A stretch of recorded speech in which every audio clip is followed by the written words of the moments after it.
ফরিদপুরের মতো একটা জায়গায় বসে স্ট্যাচু অফ লিবার্টি দেখলাম, যেটা যুক্তরাষ্ট্র নিউ ইয়র্কে অবস্থিত, আর যেটাকে ফ্রান্স কিন্তু যুক্তরাষ্ট্রকে উপহার দিয়েছিল। সাথে ছিল ফ্রান্সের আইফেল টাওয়ার, যেটা আমরা দেখেছি। বাকি থাকবে কেন অ্যামাজন জঙ্গল। তাই কিন্তু আমরা অ্যামাজন জঙ্গলে গিয়ে ডাইনোসরের ডাকও শুনে আসছি, সাথে ডাইনোসর দেখেও আসছি, আর তার সাথে ভরপুর অনেক খাওয়া দাওয়া করছি। সবটা নিয়ে কিন্তু থাকছে আজকের এই ভিডিওটা। আসসালামু আলাইকুম, কী অবস্থা সবাই কেমন আছো? আলহামদুলিল্লাহ আমরা খুব ভালো আছি। চলে আসলাম আজকে আবার নতুন আরেকটা লং ভিডিও নিয়ে। ফুল ফ্যামিলি রেডি হয়ে বের হয়ে পড়ছি ঘুরতে যাওয়ার উদ্দেশ্যে। আর কোথায় ঘুরতে যাচ্ছি সেটা জানতে হলে কিন্তু অবশ্যই পুরো ভিডিওটা দেখতে হবে। আজকে কিন্তু আমরাই ছিলাম না, আমাদের সাথে আমার বাবার বাড়ি ফুল ফ্যামিলি ছিল। আমার মা, ভাই, বোন, ভাইয়ের বউ, বাচ্চা কাচ্চা, মানে সবাই মিলে কিন্তু ঘুরতে চলে গেছিলাম। আর আজকে কিন্তু আমরা চলে গেছিলাম ফরিদপুর পৌর ওয়ান্ডারল্যান্ড শিশু পার্কে, যেখানে মানে দেখতে মনে হচ্ছিল যে ছোট ছোট ঘরগুলো একবার টিভিতে যে কার্টুনের মধ্যে ঘরগুলো দেখা যায়, একবার ওই রকম দেখাচ্ছিল, খুব ভালো লাগতেছিল দেখে।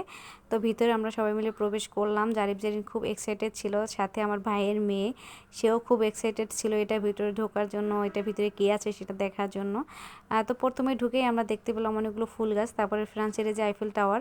মাশাআল্লাহ, বাংলাদেশের মতো একটা জায়গায় বসে ফ্রান্সের আইফেল টাওয়ার দেখতেছি, কি ভাগ্যের বিষয়, তাই না?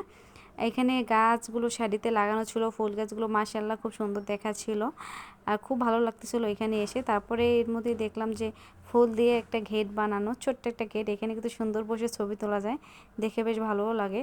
হঠাৎ করে চোখ পড়লো যে ডাইনোসর ডাকতেছে, আবার ডাইনোসরের ঘাড়ও নাড়তেছে। তোমরা একটু শুনবে ডাইনোসরের ডাক? তাহলে শোনো।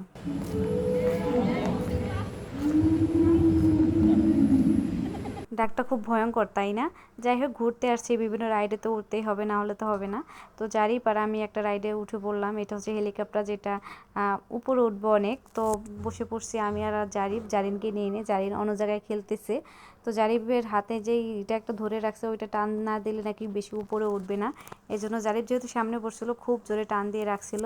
হঠাৎ করে আমরা একারে অনেক উপরে উঠে গেছিলাম, অনেক ভয় করতেছিল। জারিফও খুব ভয় পাচ্ছিল, আর আমি তো ছিট থেকে একদম পড়ে যাচ্ছিলাম। নিজেকে খুব সামলে রাখছি। সবটা মিলে এই হেলিকপ্টার জার্নিটা বেশ ভয়ঙ্কর ছিল এবং মজারও ছিল।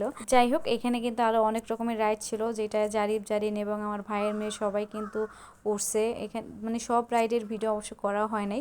এই যে আমরা সবাই মিলে আবার ট্রেনে উঠছিলাম, এখানে কিন্তু অনেকগুলো হরিণ ছিল, সাথে উট পাখিও ছিল। আসলে সবাই মিলে এই সময়টা কাটাইছে, খুব পরিমাণে আনন্দ হচ্ছিল আমাদের। এটার এরিয়াটা বেশ বড় ছিল, আর অনেক রকমের রাইড ছিল। মোটামুটি আমরা সবগুলো রাইডে উঠছিলাম, আসলে সবগুলো ভিডিও করা হয়নি। শুধু রাইডে উঠলেই হবে, খাওয়া দাওয়া করতে হবে না, এই জন্য কিন্তু খাবার দাবার খাইতে চলে গেছিলাম। এখানে আমরা ফুচকা নিয়েছিলাম, দই ফুচকা, নর্মাল ফুচকা, তারপর হচ্ছে বাচ্চাদের জন্য নিয়েছিলাম মিট বক্স। আমার কাছে কিন্তু দই ফুচকাটা বেশ মজাই লাগছে, কিন্তু সবচেয়ে বেশি মজা লাগছে এই চাটনিটা দিয়ে যখন ফুচকাটা খাইছি। বাইরে খাবার দাবার খাওয়া নিষেধ, তারপরও যেন এগুলোর প্রতি নেশা বেশি জাগে। যাই হোক, ধন্যবাদ সবাইকে ভিডিওটা দেখার জন্য। খুদা হাফেজ।